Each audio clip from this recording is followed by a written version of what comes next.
하나님의 말씀 봅니다. 하나님의 말씀은 야고보서 1장 1절에서 11절 신약성경 370쪽입니다. 하나님과 주 예수 그리스도의 종 야고보는 흩어져 있는 12지파에게 문안하노라. 내 형제들아, 너희가 여러 가지 시험을 당하거든 온전히 기쁘게 여기라. 이는 너희 믿음의 시련이 인내를 만들어내는 줄 너희가 알미라. 인내를 온전히 이루라. 이는 너희로 온전하고 구비하여 조금도 부족함이 없게 하려 함이라. 너희 중에 누구든지 지혜가 부족하거든 모든 사람이 후히 주시고 꾸짖지 아니하시는 하나님께 구하라. 그리하면 주시리라. 오직 믿음으로 구하고 조금도 의심하지 말라. 의심하는 자는 마치 바람에 밀려 요동하는 바다 물결 같으니 이런 사람은 무엇이든지 주께 얻기를 생각하지 말라. 두 마음을 품어 모든 일에 정함이 없는 자로다. 낮은 형제는 자기의 높음을 자랑하고 부한 자는 자기의 낮아짐을 자랑할지니 이는 그가 풀의 꽃과 같이 지나감이라. 해가 돋고 뜨거운 바람이 불어 풀을 말리면 꽃이 떨어져 그 모양의 아름다움이 없어지나니 부한 자도 그 행하는 일에 이와 같이 세잔하리라. 아멘. 이 시간에는 야고보서에 대해서 개략적으로 먼저 살펴보는 시간을 갖고, 야고보서에 대해서 우리가 한번 살펴봅니다. 야고보서의 서론, 야고보서는 연대기적으로 일반 서신 중 첫 번째로 기록된 서신이다. 이렇게 이야기했습니다. 야고보서는 가장 실제적인 서신이다. 예수님이 돌아가시고 예루살렘 교회가 생깁니다. 그런데 이 예루살렘 교회가 어떤 사람들에 의해서 운영되느냐 하면 예수님 제자 베드로, 요한, 그리고 야고보. 이 야고보는 요한의 동생 야고보가 아니라 예수님의 동생을 이야기합니다. 초기 예수님이 부활 승천하시고 첫 번째 생긴 교회는 이 사람에 의해서, 예루살렘 교회는 이 세 사람이 지도하에 교회가 형성되고 발전했습니다. 이 야고보서는 예수님의 제자 야고보가 쓴 것이다. 이 야고보서는 예수님의 동생 야고보가 쓴 편지다. 이렇게 이야기했어요. 그래서 여러분, 여기 아직 사도 바울은 어딨나 없어. 사도 바울은 오히려 교인들을 핍박하던 시대야. 응? 사도 바울은 아직 교회를 핍박하던 시대고, 오늘 편지를 썼는데 야고보가 편지를 썼다. 그러면 서신서 중에 가장 먼저 기록된 것이 야고보서일 것이다. 이렇게 이야기하는 겁니다. 그 다음에 이제 바로 나와요. 저자는 요셉의 아들, 그 다음에 주 예수님의 형제 야고보다 그랬습니다. 그런데 성경에는 야고보가 3명 등장합니다. 세베대의 아들 야고보, 알페우의 아들 야고보, 그리고 요셉의 아들 주의 형제라는 건 예수님의 형제 야고보, 우리는 이야기합니다. 그래서 이 저자들은, 많은 학자들이 주 예수님의 형제 야고보를 이야기합니다. 예수님의 동생 야고보죠. 예수님의 형은 아니에요. 예수님이, 왜냐하면 아버지 요셉과 마리아가 결혼하기 전에 예수님이 성령으로 잉태해서 예수님을 데리러 오잖아요. 그러니까 예수님의 형제 중에 야고보는 예수님의 동생인 겁니다. 형이라고 보면 안 돼요. 자, 그 다음에 그래서 오늘 저자는 요셉의 아들, 예수님의 아버지 이름이 요셉이니까요. 요셉의 아들, 주의 형제, 예수님의 형제 야고보다. 야고보라는 사람이 교회 안에 이렇게 3명 예수님의 제자로 등장하지만 오늘 성경은 제가 여기 설명한 대로 처음 교회, 원식 교회 우리는 표현합니다. 이때는 베드로, 요한, 야고보에 의해서 예루살렘 교회가 운영되고 발전하고 부흥했다. 그래서 그 다음에 얘기합니다. 교회의 전통이 주 예수님의 형제 야고보가 저자라는 사실을 지지해준다 하는 겁니다. 많은 학자들이 야고보가, 예수님의 동생 야고보가 이 글을 썼을 거다. 그러면 기록 연대 및 배경 봅니다. 야고보는 주 45년경에 예루살렘에서 기록되었다고 본다. 야고보서는.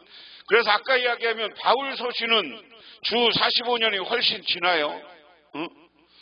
그때부터 한 50년 이렇게 핍박하다가 예수를 믿게 됐으니까. 그 다음에 수신자는 유대인 그리스도인이다. 야고보는 어떻게 보면 예루살렘 교회에 보면 이방인들에게 선교되어지는 것을 처음에는 인정하지 않았던 사람이에요. 그리고 나중에 이 야고보는 유대인들 중심으로 해서 교회를 만들고 목회를 했던 사람, 이렇게 보면 됩니다. 특징이라는 게 있어요. 야고보서의 두드러진 특징은 시련, 지혜, 부와 빈곤의 세 주제가 서신서 전체에 전개되고 있다는 것이다. 자, 야고보가 목회하고 야고보가 있던, 우리는 원식교회 이렇게 표현하기도 하고요. 초대교회는 사도 바울 시대 이후를 우리는 초대교회 그렇게 이야기합니다. 그래서 원식교회 얘기하면 원식교회는 뭐예요? 여러분 잘 아는 것처럼 사도행전에 의하면 핍박을 받아 대표적으로 순교한 사람이 막 핍박과 순교가 있어요. 스데반이 순교합니다. 이 스데반이 순교하는 것을 계기로 예루살렘 교회에 있던 사람이 흩어지거나 우린 지학교회 그러는데 숨어서 예배드리는 사람이 생기는 거예요. 그래서 지금 예루살렘 교인들의 상황은 지금 예루살렘 보면 원식교회는 핍박이 있습니다. 그리고 순교가 있습니다. 그래서 대표적인 게 스데반이 순교했어요. 그래서 그 당시 스데반이 순교함으로써 예루살렘 교회 교인들은 흩어지거나 숨어서 예배를 드리기 시작했다 하는 겁니다. 그러면 이것을 그대로 배경으로 보면 이 당시 교인들의 상황은 어떤 거예요? 시련이 있었어. 예수 믿는 것 때문에 어려웠어요. 그럼 이런 속에서 우리는 지혜롭게 활동해야 돼. 교회 안에서 교인들의 관계가 지혜로워야 돼. 시기 질투도 있었잖아요. 그 다음에 부와 빈곤의 문제는 뭐예요? 교회에 초대교회에 가난한 사람들이 많았어요. 이 원식교회에. 그러니까 무슨 일이 벌어집니다. 바나바라고 하는 요한은 자기 재산을 다 팔아서 교회에 바쳐. 그리고 그걸 나누었어. 그런데 그것 때문에 자기가 교인들한테 인정받고 사랑받는 걸 보면 아나니아와 삽비라는 제자들 앞에서 재산 다 팔아드리겠습니다. 그러고 자기 재산을 팔으러 갔다가 팔고 나서 아까우니까 반은 숨겨놨다가 거짓말해서 죽임을 당하는 이야기. 이런 것을 볼 때 그 당시 교회 안에는 부자들과 빈곤의 문제, 이것 때문에 여러 가지 어려움이 있었다. 여러분, 성경에 왜 아나니아와 삽비라 이야기가 실렸냐? 그런 배경들이 있기 때문에 실리는 거예요. 그 다음에 야고보서 1장 전반부에 3가지 주제를 소개한다. 야고보서 1장 2절에서 11절, 그리스도의 삶에서의 시련을 오늘 2절에서 1장 2절에서 4절에서 이야기하고요. 그 다음에 야고보서 1장 5절에서 8절은 지혜에 대해서 이야기하고, 야고보서 오늘 1장 9절에서 11절은 오늘 말씀의 저 세 주제가 오늘 보는 1장 1절에서 11절 내용에 다 있다는 거예요. 소개하고 있다. 그 다음에 야고보서 후반부에 이 세 가지 주제를 다시 1장 후반부에 다시 언급한다. 1장 12절에서 27절. 그래서 1장 12절에서 18절에 보면 하나님과의 관계에서 시련과 유혹에 대한 이야기가 있고요. 그 다음에 언어와 순종의 지혜, 야고보서 1장 19절에서 26절에 이야기 있는 것이고, 가지지 못한 자의 책임, 가지지 못한 자에 대한 책임, 교회 안에 가난한 사람들을 교인들이 어떻게 책임져야 되느냐 하는 내용이 있다. 개인적으로 안부나 기도 요청, 마지막 인사 등이 나오지 않는다. 그 어느 서신서보다도 명령문이 많다. 이야기하는 것처럼 야고보가 교회의 지도자고 나중에 순교자들이 막 생기고서는 예루살렘 교회를 거의 교황급으로 운영하고 있었습니다. 그다음에 자연에 관련된 언급이 30여 번 나온다. 그래서 바울 서신들과 야고보서를 보면 바울 서신은 복음을 받아들이라 라고 이야기하고요. 야고보서는 복음을 드러내라. 무슨 얘기일까요? 뭐가 다른 거예요? 복음을 받아들이라는 얘기는 사도 바울은 이방 지역에 가면서 예수 믿으세요. 그리고 받아들이세요라는 거고, 야고보는 예수 믿는 사람들에게 나 예수 믿어. 그리고 자신 있게 전도하라는 거예요. 우리 믿음의 뿌리. 그래서 믿음의 뿌리가 되고 너희들 믿음의 기초가 되라. 이방 지역에서 전도할 때는 그들이 믿음의 조상들이 되는 거예요. 근데 여기에는 믿음의 열매, 니들이 믿음의 열매가 돼서 성령의 열매처럼 많은 활동을 해라. 건물의 기초, 아니 여기는 건물의 구조처럼 이야기한다. 무슨 얘기예요? 그러니까 이방인들에게 새로 예수를 믿고 접한 사람들에게는 기초가 되라는 얘기였어요.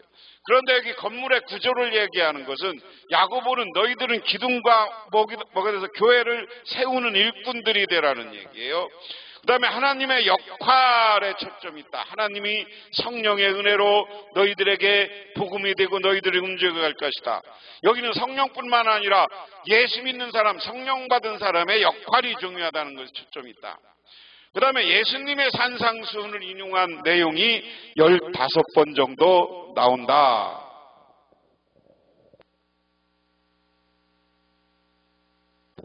자, 그 다음에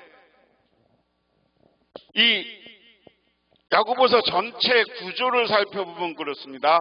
오늘 1장 1절은 서론이고요. 입증되는 믿음에 대해서 1장 2절에서 27절. 그래서 이 내용은 믿음과 시험에 대해서 얘기했고, 시험이 오거나 어려움이 와도 우리는 복음 안에 있는 것을 기쁘게 여기라. 그리고 늘 지혜의 말씀을 따라 살고 지혜와 말씀을 따라라. 그 다음에 2장 1절에서 26절은 어떤 것이 진정한 믿음이냐? 믿음과 사랑, 진정한 믿음은 사랑이 있는 것이다. 행함, 실천을 보이라. 그래서 사랑과 이웃을 나누는 것과 순종, 하나님의 말씀에 순종해서 복음을 전하는 것을 이야기한다. 드러나는 믿음, 3장 1절에서 58절. 믿음과 언어, 지혜로 말하라. 믿음 있는 사람은 지혜로운 말음하고 절제와 지혜가 있어야 된다. 그 다음에 믿음과 교만, 주 앞에서 낮추어라. 믿음 있는 사람들은 교만하지 말고 겸손하라는 거예요. 겸손과 복종. 내 뜻대로 살지 말고 하나님의 뜻을 따라 살아라. 그 다음에